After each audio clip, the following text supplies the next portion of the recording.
புழக்கத்தில் இருக்க 2000 ரூபாய் நோட்டுகளை திரும்ப பெறுவதா ரிசர்வ் வங்கி தெரிவிச்சிருக்காங்க. கடந்த 2016ஆம் ஆண்டு பண மதிப்பிழப்பு நடவடிக்கை மேற்கொள்ளப்பட்டுச்சு. அப்போ 500 ரூபாய் 1000 ரூபாய் நோட்டுகள் செல்லாது அப்படின்னு அறிவிச்சாங்க.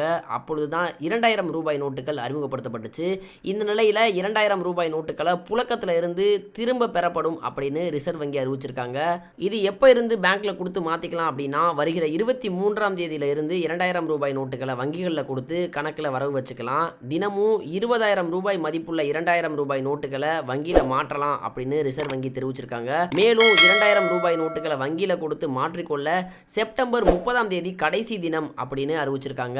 அதே போல வங்கிகளுக்கும் ரிசர்வ் பேங்க் 2000 ரூபாய் நோட்டுகளை மக்களுக்கு கொடுக்க வேணாம் அப்படின்னு சொல்லியிருக்காங்க. 2000 ரூபாய் நோட்டுகளை நீங்க வங்கியில் கொடுத்து பணமா மாத்திக்கலாம் அல்லது உங்க வங்கி கணக்கில் வரவு வச்சுக்கலாம் அப்படின்னு சொல்லப்பட்டிருக்கு. 500 ரூபாய் மற்றும் 1000 ரூபாய் நோட்டுகள் செல்லாது அப்படின்னு சொன்ன பொழுது நாடு முழுக்க ஏடிஎம் லைன்ல கியூவா நின்றுகிட்டு இருந்தாங்க மக்கள். தற்பொழுது 2000 ரூபாய் நோட்டுகள் செல்லாது அப்படின்னு சொல்லப்பட்டிருப்பது மக்களுக்கு அதிர்ச்சியை ஏற்படுத்தியிருக்கு. 2000 ரூபாய் நோட்டுகள் இனி செல்லாது, அதை திரும்ப பெறுறோம் அப்படின்னு ரிசர்வ் வங்கி அறிவிச்சிருக்க. இந்த அறிவிப்பு குறித்து உங்களது எண்ணங்களை கமெண்ட் பாக்ஸ்ல மறக்காம தெரியப்படுத்துங்க.